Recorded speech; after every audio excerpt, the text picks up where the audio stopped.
Disons le verset 12, qui est le verset clé du message d'aujourd'hui. Il a son vent dans la main, il nettoyera son air, il amassera son blé dans le grenier, mais il brûlera la paille dans un feu qui ne s'éteint pas.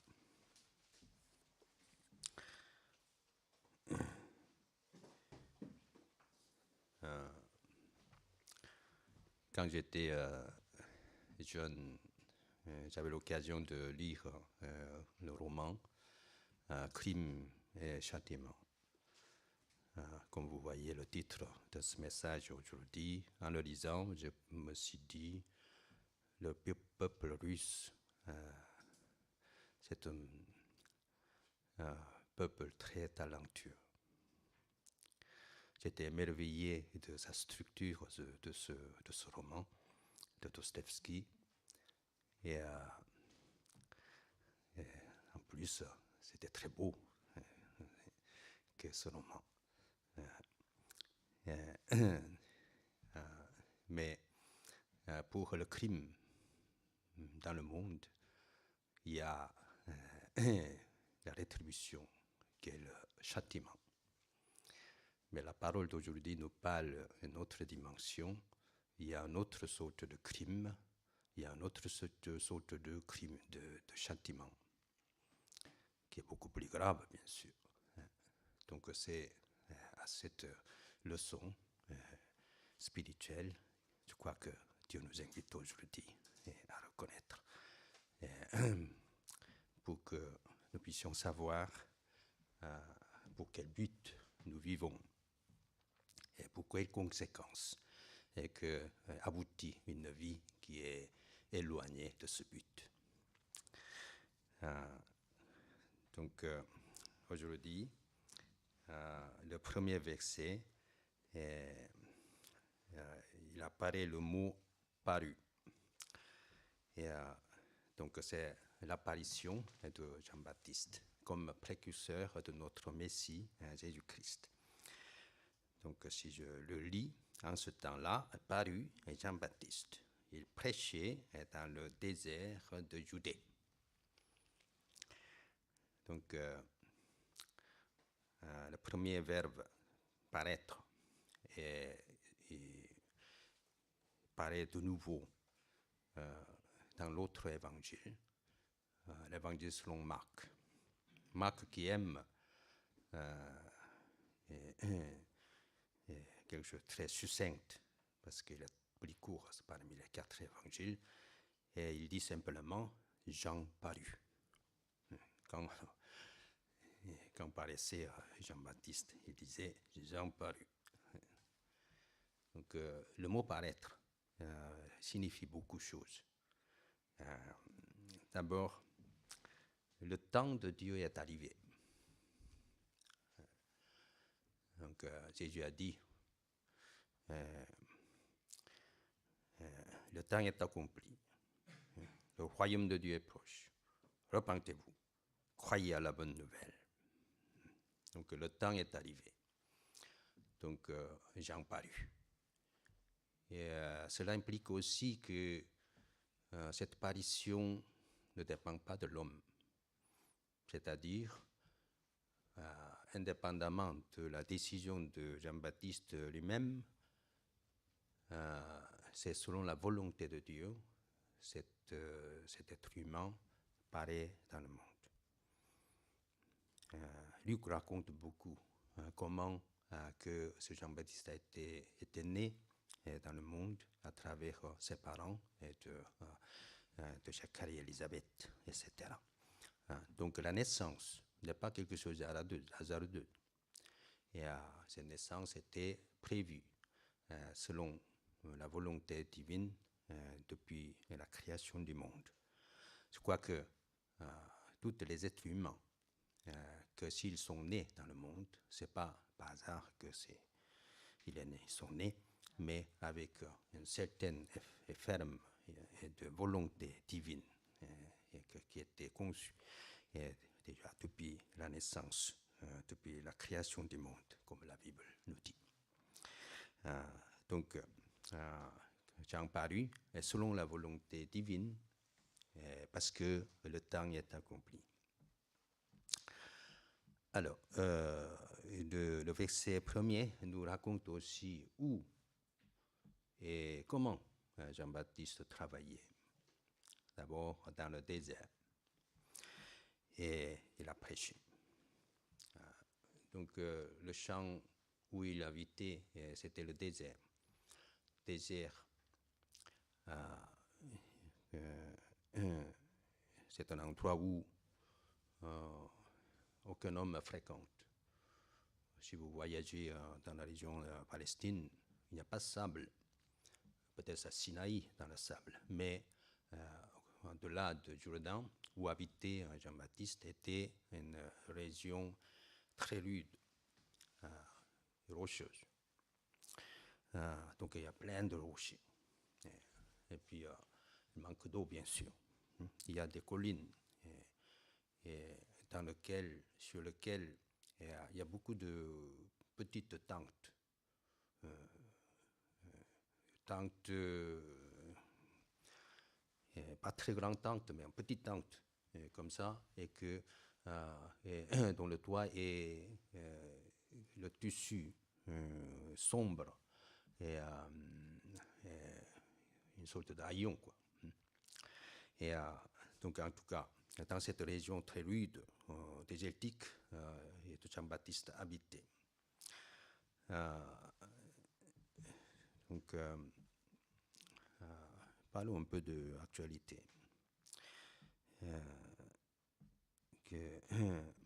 Cette semaine, j'ai vu deux articles dont une raconte une convection d'une hôtesse de l'air.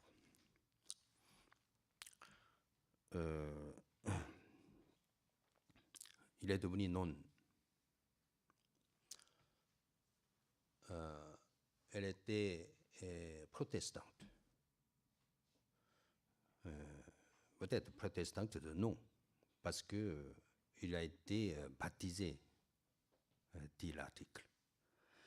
Mais au bout de sa vie qui vole toute la terre, et puis à un moment donné, il a été amené à une cathédrale dans laquelle il a rencontré un certain prêtre et qui lui a dit quelque chose. Et puis l'ambiance est très agréable. Donc, nonne, elle a décidé de devenir nonne, sacrifier sa vie à la monastère. C'est une conviction. Protestante, devenue catholique.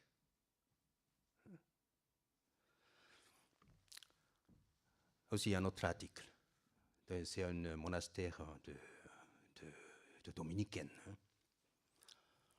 Un autre article qui raconte dans la région de Toulouse et Montpellier, etc., dans le Midi, il y a un scandale de criminels, des prêtres dominicains. Cet épisode était depuis longtemps, n'est-ce pas, le rapport de Chauve-Sauvé. Il y a 350 000 personnes étaient victimes de 2000 prêtres. Le chiffre ne correspond pas trop bien, mais en tout cas, c'était le rapport. Et depuis 50 ans derniers. Donc, voilà, d'un côté, proteste devenu catholique, dans le même ordre, et puis où il y a beaucoup de criminels. En tout cas, ce que je voulais dire, ce n'est pas de parler de catholicité ou de conviction, etc. Mais ce désert n'a rien à voir avec le monastère. Peut-être certains interprètent, c'est le monastère parce qu'on mène une vie très calme, comme ça, de méditation, etc. Mais pour Jean-Baptiste, ce n'était pas une ambiance monastère, c'est une ambiance très cruelle. parce qu'il est privé de tout, de toute nécessité. Donc, il se vêtit de poils de chameau. Peut-être on peut le dire, c'est fourrure. Mais ce n'était pas ainsi. Comme vous le dites, comme ça dans la région très rude, et que ça devenait un tente. Parce qu'il fait tellement froid la nuit. Et puis il est tellement chaud le jour. Donc, ce vêtement de poil de chameau était une sorte de tente pour lui. Et puis, sauterelle. Nous avons étudié une sauterelle autrefois. C'est pas sauterelle. Et aussi le miel sauvage. C'est une nourriture bio. On peut trouver ça dans le restaurant très luxueux de Parisien peut-être. Mais, savez-vous, 8-9 deux fois, ça, c'est bon. Mais tous les jours, c'est bio. Imaginez, il faut manger le matin, le soir, mais tous les jours, miel sauvage, et puis tartiner dessus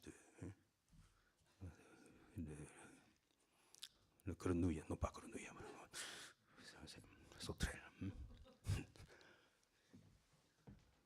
C'était la vie de Jean-Baptiste. Et pourquoi il mène de cette vie? Pour prêcher. Pour prêcher. Cette vie désertique était essentielle pour lui et d'avoir une relation personnelle avec Dieu.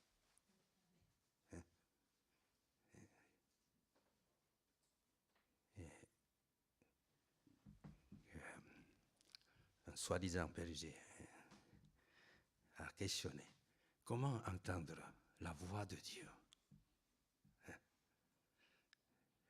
Parce que son pasteur a dit, il faut écouter, prêter l'oreille jusqu'à entendre la voix de Dieu.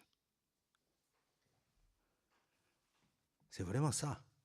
C'est pour ça que Jean-Baptiste demeurait dans le désert, pour entendre dans le bruit du soir la voix douce de Dieu comme Élie, dans sa fuite. Et donc il a écouté, et il a entendu la voix de Dieu.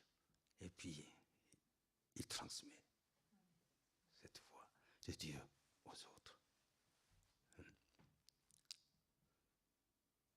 Nous avons besoin d'une certaine maturité quand même, n'est-ce pas? Un enfant ne peut pas s'occuper d'un enfant. Nous devons grandir jusqu'à une maturité.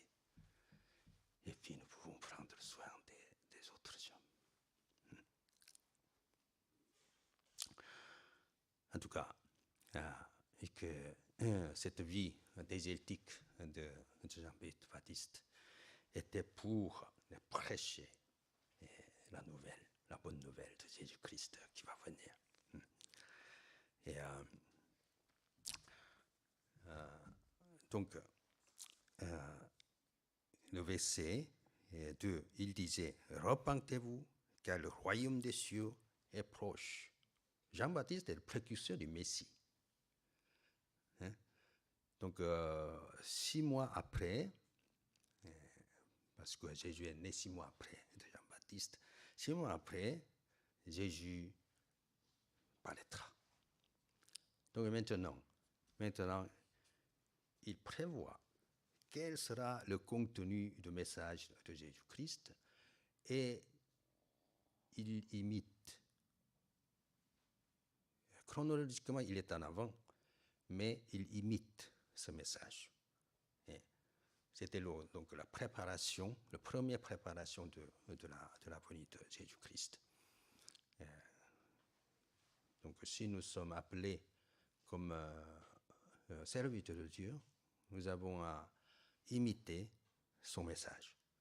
Le premier message, Marc a très bien souligné. Et le temps est accompli. le royaume de Dieu est proche, repentez-vous, croyez à la bonne nouvelle. Donc, Jean répète le même message. Et pour que les oreilles des gens soient habituées quand même. Repentez-vous, croyez à la bonne nouvelle. Donc, et maintenant, les gens commencent à écouter ça. Comme ça, et puis, alors, lorsque Jésus est venu, et après que le même message, et puis, c'est pas quelque chose d'étrange, c'est quelque chose de normal. Je dois me repentir. Me repentir et croire à la bonne nouvelle.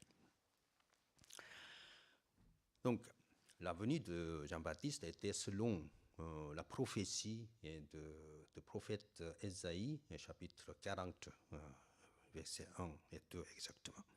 Donc, qui est cité par Matthieu ici, dans le chapitre verset 3. Et c'est lui donc, le prophète Ésaïe a dit, c'est la voix de celui qui crie dans le désert, préparez le chemin du Seigneur, rendez droit ses sentiers.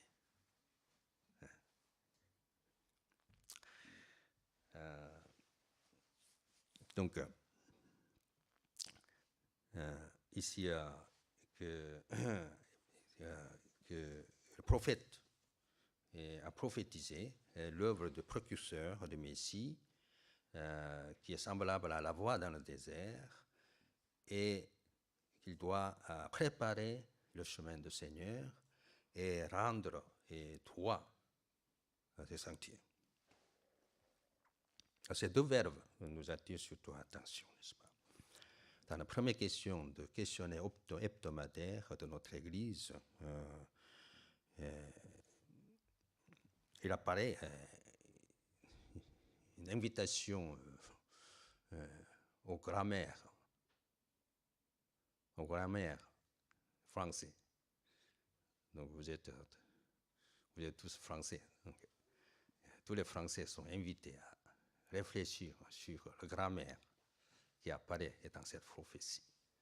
Et que vous trouvez deux verbes sans à l'exclusion un peu de crier. Il y a deux verbes, préparer et rendre droit. Et en anglais, rendre n'est pas très usité. Render, on n'utilise pas beaucoup.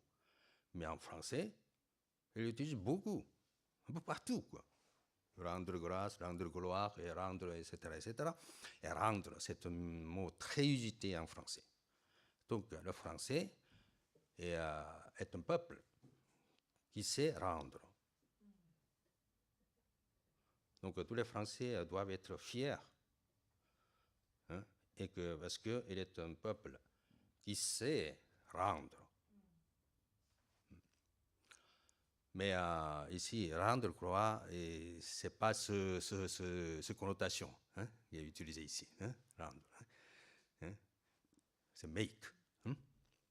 Donc, rendre droit. Rendre droit et se sentir. Donc, d'abord, que ici, le chemin et le sentier. Tout à l'heure, notre annonciateur a dit que le thème de la prochaine conférence ce sera le chemin. C'est un formidable sujet, surtout pour les jeunes, je pense. Donc j'ai un très grand honneur de servir ensemble avec vous et de cette conférence avec ce thème, le chemin. Le chemin. Donc je souhaite que tous les participants puissent s'en saisir et de ce chemin. Quand on est jeune, il est essentiel de saisir le bon chemin.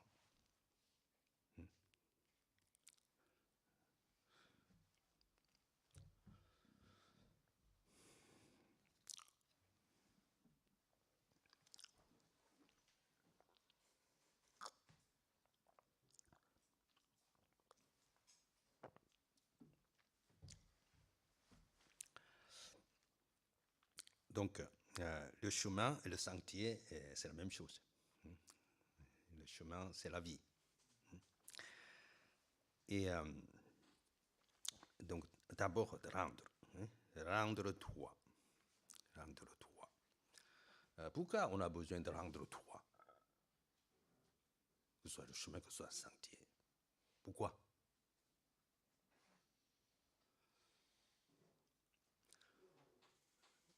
Parce que le chemin est tout simplement n'est pas droit. Donc il faut rendre droit. Hein? Et donc j'ai proposé au début de l'année à nos oreilles de trouver quelques adjectifs. Je continue un peu de grammaire. Hein? Adjectifs. Donc quel est le contraire de droit? Ça vaut la peine de réfléchir un peu. Hein?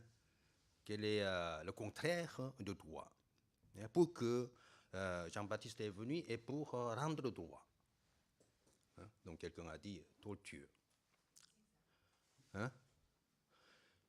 Et c'est-à-dire que le cœur est très compliqué. Très compliqué. Hein? Un autre mot très usité français de nos jours, c'est compliqué. La situation devient compliquée à cause de telle ou telle chose, etc.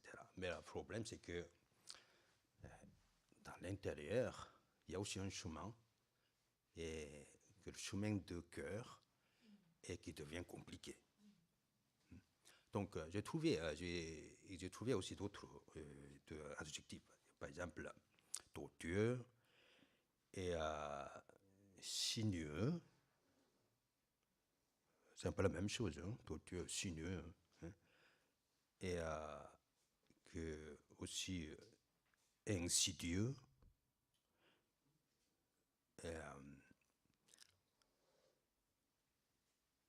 Et regard dispersé, déconcentré, ou l'esprit dévergondé, débauché, un libertinage, etc. Donc, moralement, tortueux. Et donc, c'est la raison pour laquelle on vit une vie qui est malheureuse. Donc, Jean-Baptiste, son rôle était, en prêchant le message de repentance, pour que chacun qui reçoit ce message reconnaît et que cette fausseté est de chemin, et il corrige, il remédie. Et puis pour qu'il puisse avoir de bonnes voies. Donc, rendre droit, et ça veut dire que notre esprit tortueux soit rendu droit. Et puis, moralement, je vous expliquais, et aussi rendre propre.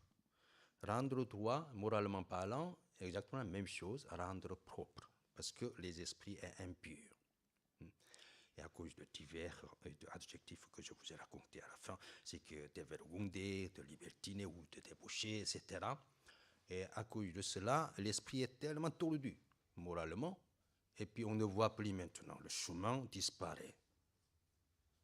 Le chemin est dans le brouillard. On ne voit pas comment aller. On ne voit pas où aller. Donc,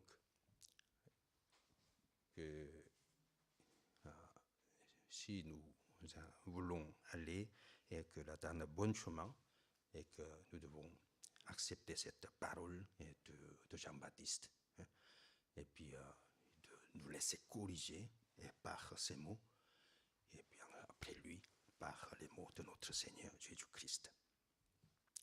Et puis, alors à ce moment-là, on commence à voir quelque chose. Hein, commence à voir disparaître de tous les brouillards dans notre vie.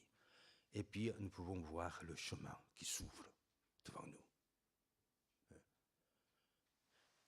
Donc, c'est la raison pour laquelle que Jean-Baptiste est venu et préparer le chemin du Seigneur et rendre droit à ses sentiers.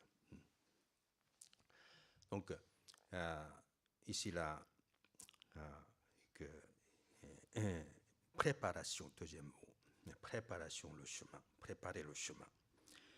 Et le chemin est économiquement parlant, est extrêmement important. Selon ma spécialité, spécialité un peu dans la faculté, et que quand on parle, le gouvernement parle, par exemple, la route, et c'est une extrême importance. C'est ce qu'on appelle économiquement infrastructure, et qui détermine la prospérité de la nation. L'économie nationale dépend de cette infrastructure. Donc c'est pour ça que le gouvernement investit beaucoup pour l'infrastructure, que ce soit le chemin de fer, que ce soit les autoroutes, etc. Parce que c'est une circulation comme un sang dans le corps et détermine la prospérité économique du pays. Mais spirituellement, c'est la même chose. J'ai entendu que, avant de parler, j'ai entendu que la Chine a construit une autoroute au nord-ouest du pays, qui est le plus long de autoroute.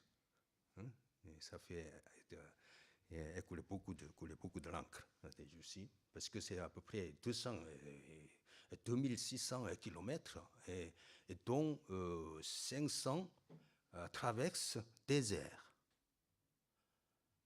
avec 260 de ponts et puis 25 tunnels. C'est gigantesque. C'est ce qu'on appelle donc l'autoroute de vertige. Et un autre nom, c'est autoroute du ciel. C'est appellation assez remarquable. Mais en tout cas, voilà, que la Chine, deuxième pays mondial économiquement, il investit ainsi parce qu'il reconnaissait et que l'importance de cette infrastructure pour l'économie nationale. Donc, c'est pas ce que je voulais dire d'économie, mais c'est que spirituellement aussi, et que la préparation demande un énorme effort, en quelque sorte. C'est pas très facile de préparer le cœur, et préparer le chemin, parce qu'il y a de toutes sortes d'idées dedans.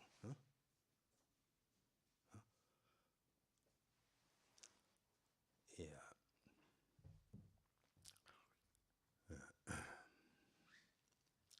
donc la préparation importante pour accueillir pleinement de Jésus-Christ. Donc nous avons besoin de l'investissement. Que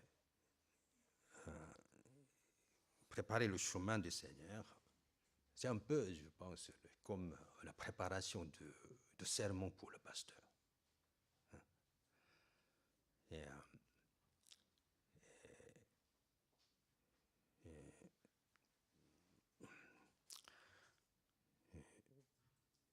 Un pasteur que je connais a vu une brebis venir dans son église.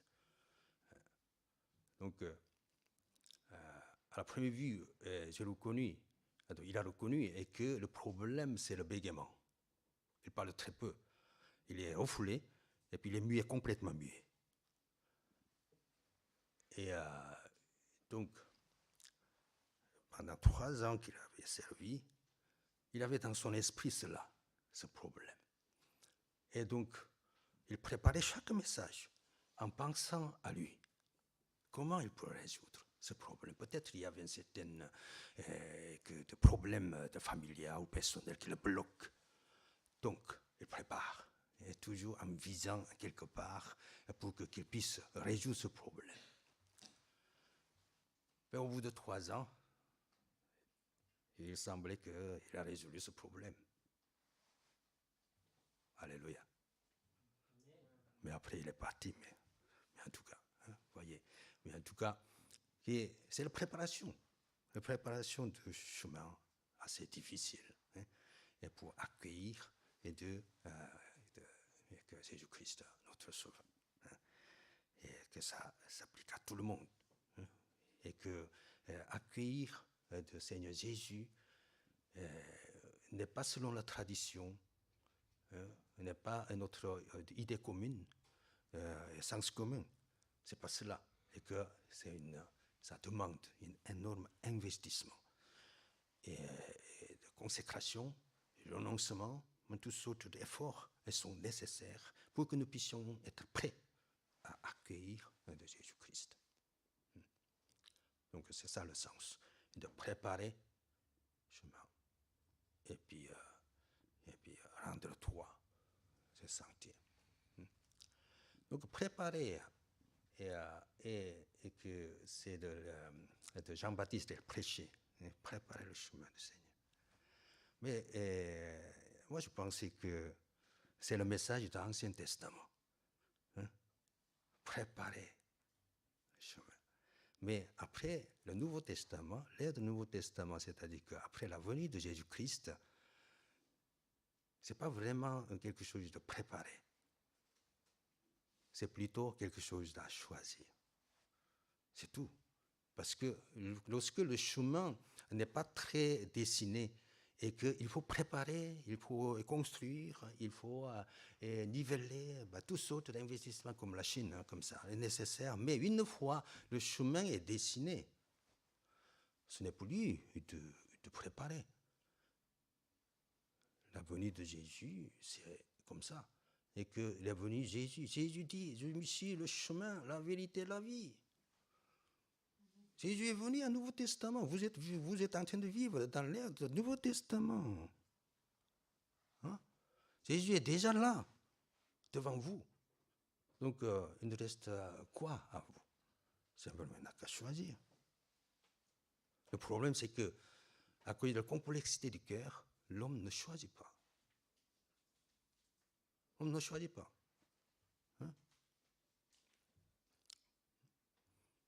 Et de Jésus, la parole est devenue totalement relativisée, totalement relative. Rien n'est vraiment absolu. On ne regarde rien comme un absolu. Observation de la commandement. Ouais. C'est bon pour la psychologie, oui. Mais pas plus. Ça dépend de moi, et de mon humeur que je participe aujourd'hui, ici ou là, ou observe ici et là, comme ça. Et que cette émotion elle change de chaque semaine, d'une semaine à l'autre, et comme ça, en toujours changeant. Et puis là, ça, ce qui est important, c'est ma psychologie, ma consolation, etc. Et que si ça joue en faveur de ça, et puis j'accepte. Mais si c'est pas en faveur de ça, bon, ce n'est pas la peine, pas très grave, pas très grave. De ne pas observer complètement, absolument, le commandement de Dieu. C'est un petit peu sous les de nos jours, comme vous le constatez chaque jour. Mais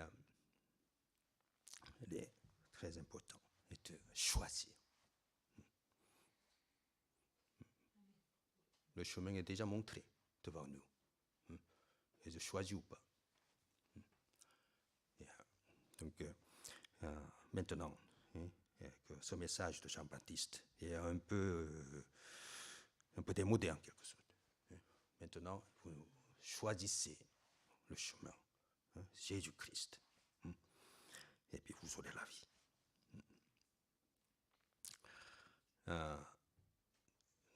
Donc, aujourd'hui, nous apprenons que ce message est quand même toujours actuel pour nos jours, je pense. Donc, quel est le contenu du message et le verset 6. Et il se faisait baptiser par lui et dans le fleuve du Jourdain en confessant le péché. Et puis, lorsque les gens viennent avec cette reconnaissance du péché, et puis Jean donnait comme le signe de pardon le baptême, le baptême d'eau, parce que c'était le point d'eau de Jourdain. Et après, il y avait plusieurs sortes de gens qui venaient vers lui pour être baptisés.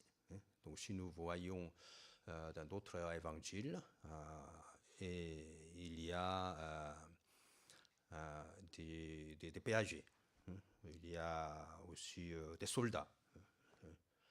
Et, mais Matthieu ne traite pas ces catégories de personnes, mais il traite surtout les leaders religieux, pharisiens et sadducéens. Donc, Matthieu était, ancien nom est Lévi. Il était péager. Il semble qu'il a un peu évité un peu ce sujet. Et soldat romain, parce que aussi un peu de ça révèle un peu sa vie passée. Donc il voulait un peu éviter. Et savez-vous, le Maxime Coréen qui dit « Le bras se courbe toujours vers soi ». Donc il voulait un peu éviter ce sujet. Mais il vise maintenant et que les leaders religieux, les pharisiens et les sadducéens, et avec qui il avait pas mal de conflits. Matthieu. Il était ancien de péager, collecteur d'impôts, et ça provoque beaucoup de problèmes en Israël, parce qu'il a vendu la nationalité, l'identité nationale, et pour se rallier au pouvoir romain. Et donc, il était toujours critiqué par les pharisiens. Donc maintenant, il voulait parler de péché des pharisiens. Mais sachons-le, et ce Matthieu-là n'est pas, même s'il est nommé anciennement Lévi, il n'a pas de l'esprit de Lévi. Maintenant, il est devenu un homme saint.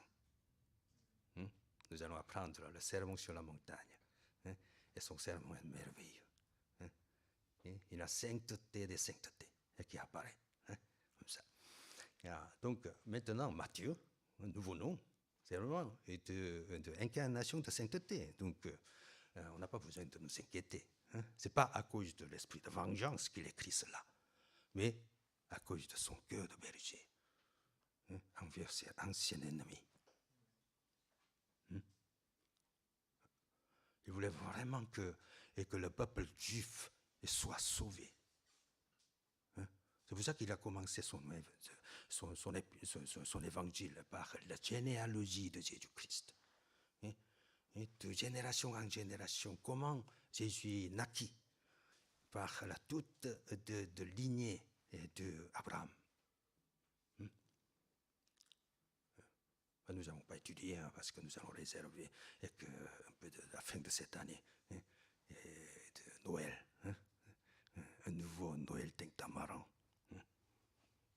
2022, une version Matthieu peut-être. Mais en tout cas, nous commençons le chapitre 3 et que là, vraiment, ici, et que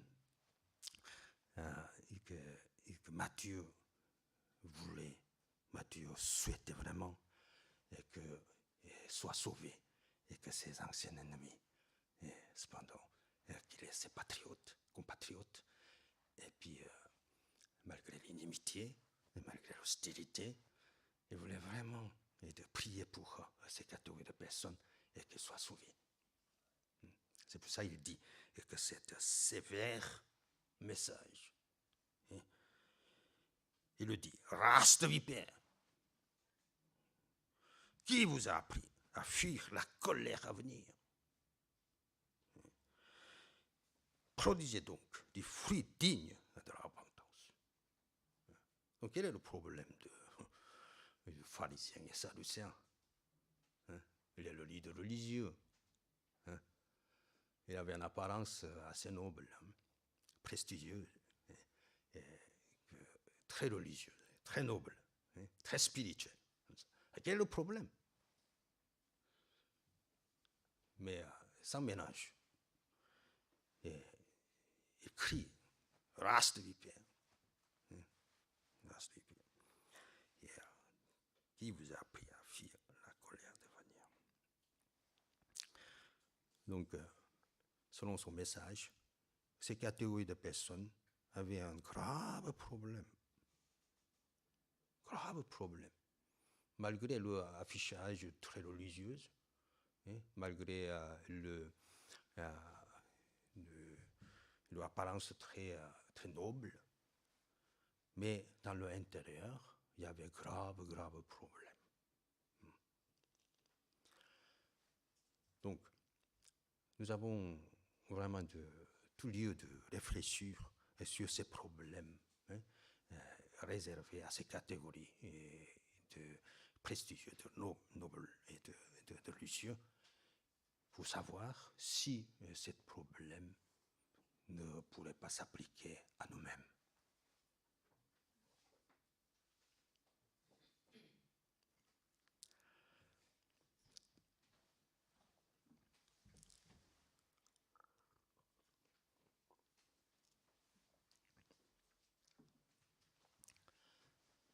Donc les Juifs modernes.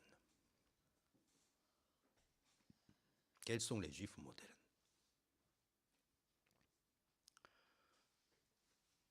Je ne parle pas que de tous les leaders religieux de notre époque et de notre monde, de notre pays, et sont apparentés à tous ces religieux de l'époque de Jean-Baptiste, loin de là.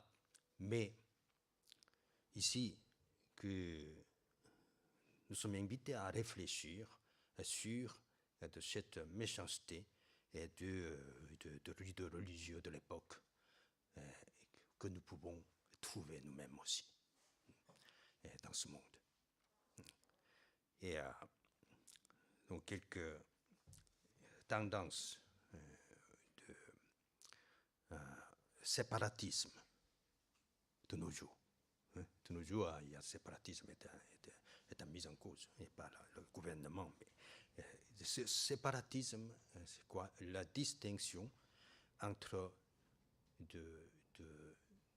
interlocuteurs et moi-même. Nous sommes différents. Nous sommes différents. Comme étant donné que nous sommes rachetés, étant donné que nous sommes appelés, étant donné que nous sommes appelés, et nous sommes différents. C'est une grande erreur. Donc, je vois que beaucoup de chrétiens, soi-disant chrétiens, et de l'ordre traditionnel, par exemple, et ils considèrent qu'eux-mêmes ont de bénéficiaires de salut et tous les autres sont exclus. Et autrefois, dans l'histoire de chrétienne, surtout en France, et que cette idée était largement répandue, et que c'est que, voilà, donc,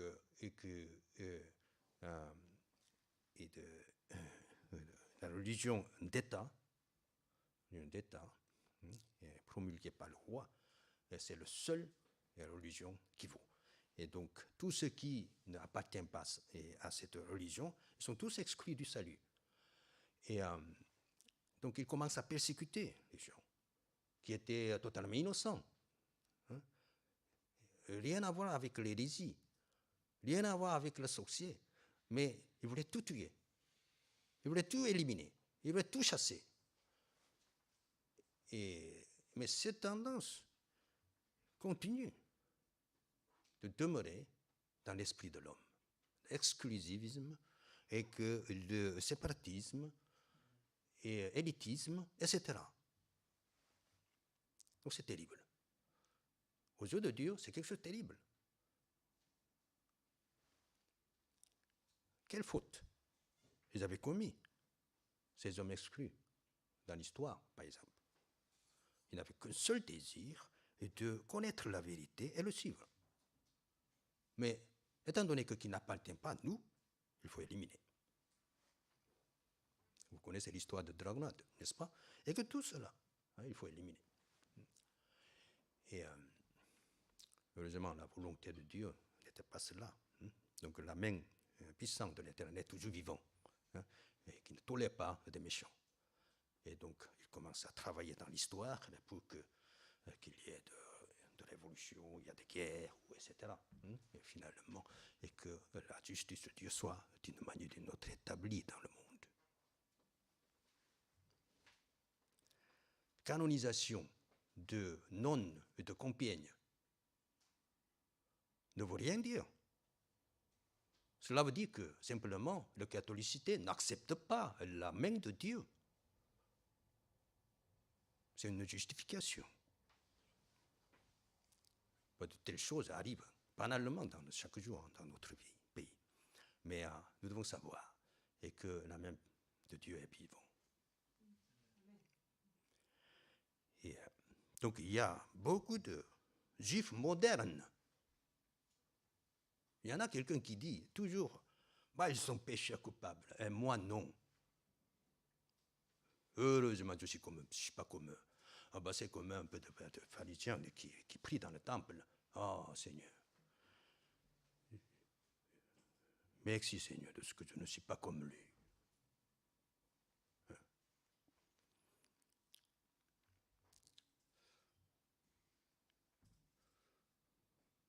Vous avez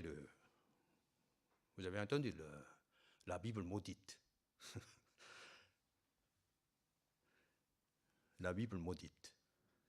Comment la Bible est maudite? Dans les années 1631 exactement. C'est sous le règne de Jacques VI en Angleterre. Et c'est le roi qui succède de Élisabeth Ier, hein, c'est ça, le grand roi, le grand reine.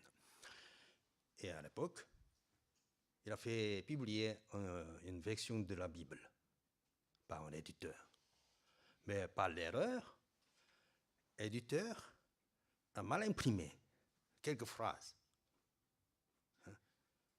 Donc, dans les 10 commandements, il y en a qui dit « Tu ne commettras pas adultère ». Mais il imprime « Tu commettras adultère ».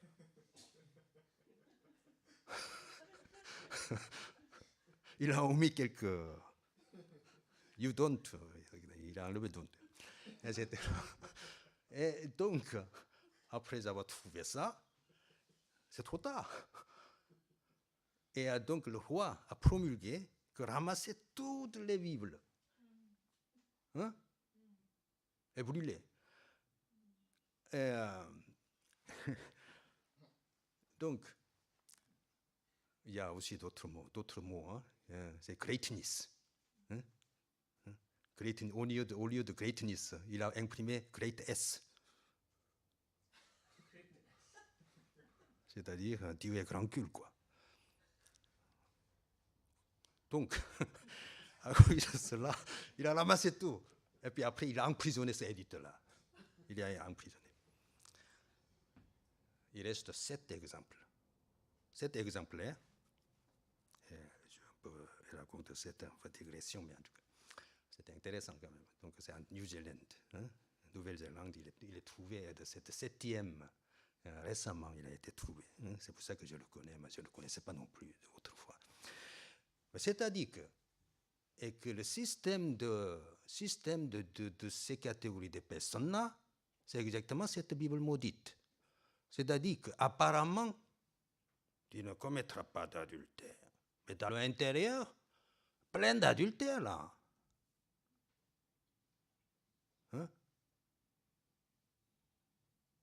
Le monde actuel, vous voyez, adultère n'est pas péché. Ce n'est pas un péché. Même les religieux, là, ils commettent sans cesse des adultères. Et commettent exactement en action, en acte de commettre l'adultère. Et donc, pour le système, ce n'est pas un adultère, n'est pas un péché. C'est simplement affiché, tu ne commettras pas d'adultère. Lettre morte. C'est ça le monde où nous vivons. Donc, nous sommes de la sorte. Donc, que Jean-Baptiste veut nous parler. Même l'époque est différente. Jean-Baptiste veut nous parler. Veut nous parler comme ça. N'imagine pas pouvoir dire, nous sommes Abraham pour père.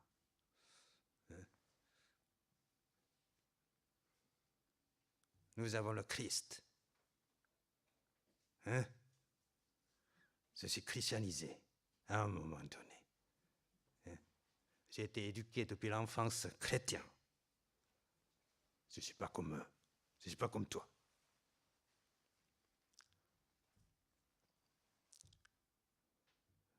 Mais en fait, la réalité n'est pas aussi simple que ça. Il y a une conception du péché qui doit être très bien définie. Et donc, les gens disent que comme nous avons d'Abraham, nous sommes justifiés.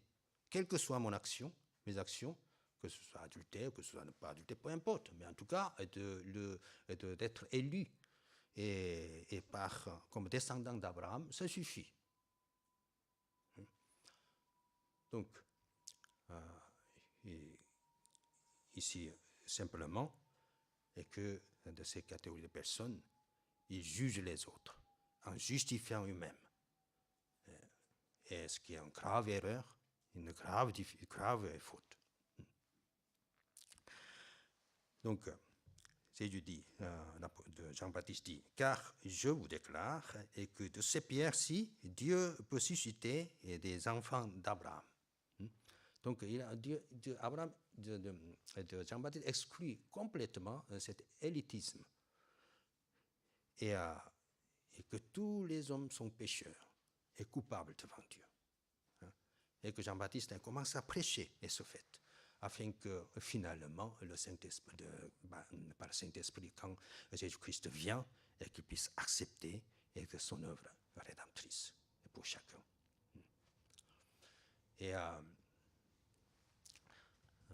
donc cet exclusivisme ou de l'élitisme et de pharisien est une grave conséquence. Grave conséquence, n'est-ce pas? Et que Jean-Baptiste dit, et produisez donc du fruit digne de la repentance. Et d'abord, il faut se repentir. Il faut se repentir des péchés. Et puis, après, il faut porter du fruit de repentance. Et en ce qui concerne la repentance, il faut que nous sachions et que la repentance constitue un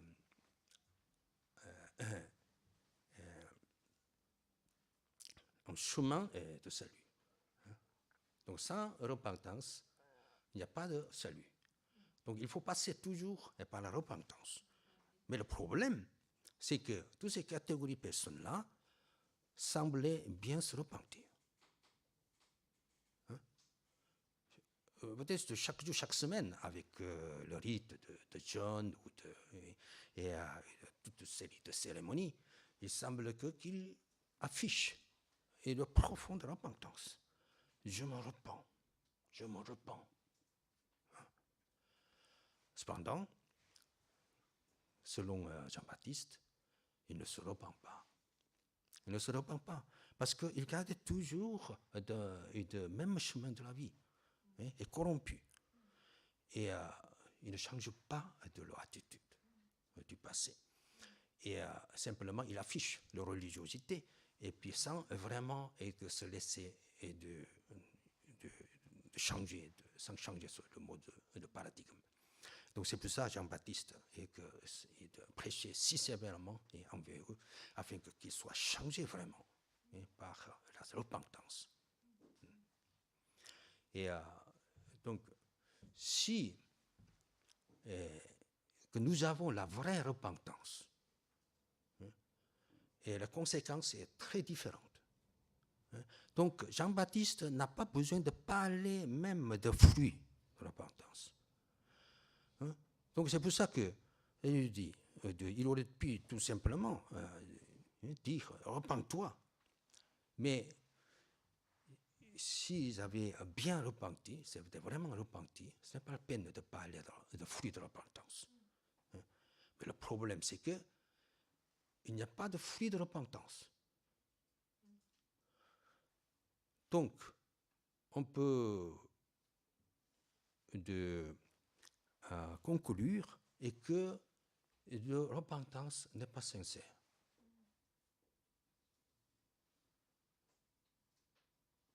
Le problème demeure là. C'est-à-dire qu'il n'y a pas de fruit de repentance. Donc, on peut imaginer facilement que la repentance n'est pas si sincère. Parce que si la repentance est vraie, on n'a même pas besoin de le fruit de repentance. Parce que le fruit se formera automatiquement. C'est ça le problème. Donc, Jean-Baptiste se donne peine de même parler de fruits de repentance, s'il vous plaît. Repentez. Et puis, portez des fruits de repentance. Parce que votre repentance, et soit sincère, se révélera par votre fruit de repentance. Fruit de repentance, c'est quoi? Bon, chacun interprète à sa façon. Qu'est-ce que c'est le fruit de repentance? Ah, et Galates 5,22. Voilà, c'est mon preuve. Amour, paix, amour, joie, paix, patience, bonté, bienveillance, fidélité, douceur, maîtrise de soi. Voilà, c'est ça, c'est le fruit de la repentance. C'est bien. Mais tout ça, c'est des mots abstraits qui ne se voient pas. C'est ça le problème. Chacun a la liberté de pouvoir interpréter comme il veut. Hein? C'est ça le fruit de la repentance, selon vous? C'est un peu ambigu. Le fruit de la repentance, ici, que Jean-Baptiste définit, c'est un autre ordre. Tout simplement, je vous dis, comme Jésus-Christ a parlé une fois de Luc chapitre 12, je crois, comme ça, au sujet de figuier, que le maître avait planté, voilà, attendait 3 ans, et il est venu pour prendre concrètement, pour prendre le fruit. Mais en ne voyant il n'y a rien, il commande au maître, coupe-le. Pourquoi il occupe de la terre inutilement? Oh, le maître, encore une année, s'il vous plaît. Et je creuserai autour de lui et je mettrai le fumier. Et puis le 4e jour, 4e année, il porterait peut-être le fruit. Tu prendras. Le maître dit, d'accord, ok. Le mot de Jésus-Christ est très tranchant. Au moins 3 ans, au moins 4 années, tu dois avoir une âme sauvée. Autour de toi, que tu dois être quand même une source de bénédiction, n'est-ce pas? C'est pour ça que Dieu t'a sauvé, tu t'as racheté. Tu es mort. Au moins. Tu es chrétien.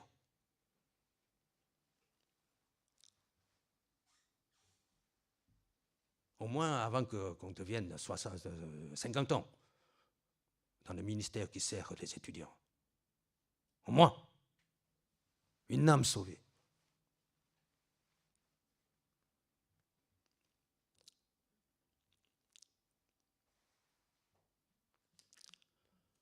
Donc, interprétons pas à sa guise et de la parole de Dieu.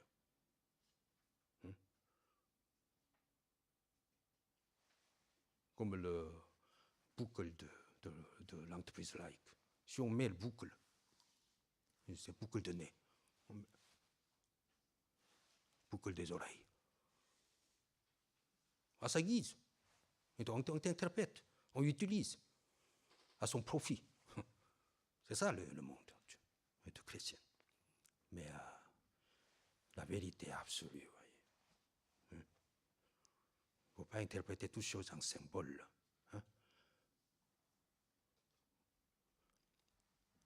Pourquoi vous pensez que les catholiques mangent le repas, le pain, le vin, comme le vrai corps de Christ? Il y avait raison. Ce n'est pas un symbole.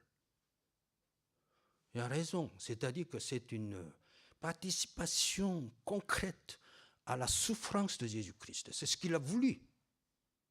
Moi, je rejette un peu de ce genre de cérémonie. Mais le motif, il faut le savoir.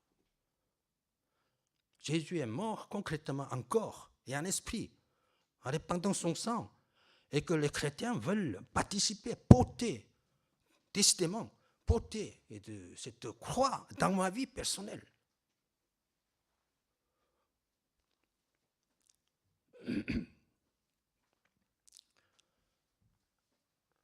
N'interprétons pas la parole toute comme symbole. Ce n'est pas un symbole. C'est que vraiment et concrètement, Jean-Baptiste a prêché pour qu'il puisse changer, et que ces leaders religieux soient changés, vraiment, et de la mauvaise attitude, et mauvaise attitude de péché inavouable, et pour qu'ils soient le vrai peuple de Dieu. Et qu'ils puissent, d'une manière ou d'une autre, faire naître une âme sauvée quand même. Par l'acte de dévouement, de consécration et de sacrifice. Il ne faut pas être un chrétien verbal. La bouche est très vivante. S'il est noyé, au lieu de l'eau, il y a peut-être la bouche qui va flotter. Non pas de suivre cette tendance maudite de ce peuple. Et nous devons aller voir clairement et que la vérité est la vérité. Et nous devons suivre la vérité. Concrètement dans ma vie. En sacrifiant totalement ma vie. Et puis alors, on peut espérer comme ça une ou deux âmes sauvées dans ma vie, peut-être. Sans renoncement, vous n'aurez jamais une conséquence. Vous n'aurez jamais de fruit, quoi que ce soit. Crime et châtiment. Tous les criminels sont châtiés par l'emprisonnement ou autre peine. Mais de même, il y a des criminels spirituels. Les conséquences sont redoutables. Vous voyez? Une fois, l'apôtre Paul regarde le monde païen. Le monde païen est terrible, il est plein de péchés. Comme ça, il a remplacé de l'image du Créateur en l'image de l'homme, l'image des animaux. Et comme ça. Des idolâtres. Comme ça. C'est le monde païen. Et puis c'est vraiment déplorable tout ça, comme ça, tous ces phénomènes, en sachant que c'est le monde, c'est Dieu qui a créé le monde. Il a complètement exclu la divinité de la vie, et puis il a remplacé l'image de l'homme, l'image des animaux. Dégoûté de cela, Dieu a laissé abandonner l'homme pour qu'il puisse faire comme il veut.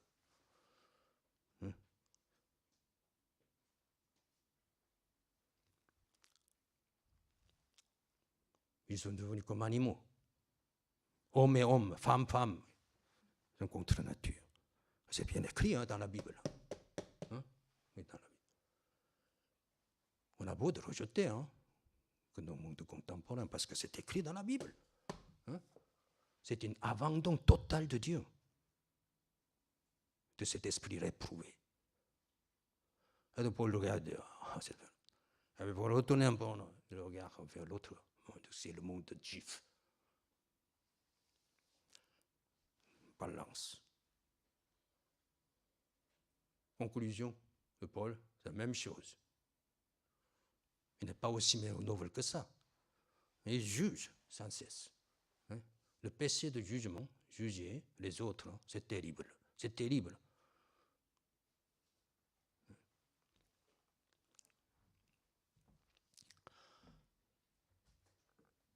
Donc la conséquence, en voyant tout ça, et que ce soit païen, que ce soit le monde juif, la conséquence est catégorique. Hein? Le jugement est catégorique. Hein? La vie éternelle, tout ce qui cherche l'incorruptibilité. Hein? Mais l'angoisse et la fureur de Dieu sur tout ce qui, par l'esprit de dispute, il rejette la vérité et il cherche l'injustice, etc. Et tout c'est pareil. Donc Jean-Baptiste dit, voilà, tout arbre dont je ne produis pas de bons fruits est coupé et jeté au feu. Tous. Et puis il nettoiera son air avec le vent, mais il amassera le bon blé dans la grenier, mais il brûlera la paille dans le feu qui ne s'éteint pas. Ni moins ni l'autre, ni moins ni plus ni moins. Ce n'est que l'enfer.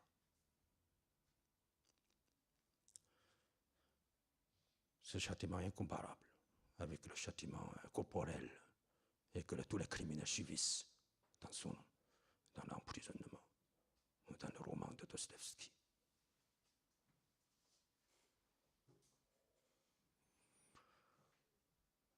N'interprétons pas donc à la guise de chacun la vérité.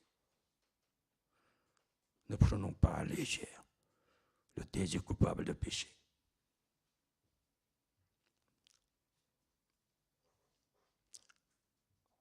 Mais plutôt, prêtons l'oreille à ce message redoutable mais très gracieux de Jean-Baptiste et que changer notre comportement pour que, sans trop tarder, et que nous puissions entrer dans le royaume de Dieu. Notre titre chrétien ne veut rien dire. Hein? Ça vaut avion, ça vaut que haillon. Hein?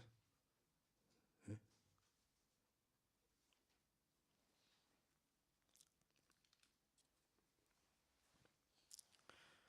Disons le verset 12 pour terminer. Il a son vent à la main, il nettoiera son air, il amassera son blé dans le grenier, mais il brûlera la paille dans le feu qui ne s'éteint pas. Seigneur, merci. Aujourd'hui, nous avons appris le premier message de Matthieu. Ce message était assez dur, nous le connaissons, mais cependant, et que nous savons que tous ceux qui acceptent cette parole peuvent vraiment voir s'ouvrir le chemin de la vie offert par notre Seigneur Jésus. Seigneur, et que nous soyons assez humbles et pour accepter, recevoir ce message, et que nous puissions trouver agréable et à tes yeux. Je prie en Jésus-Christ. Amen.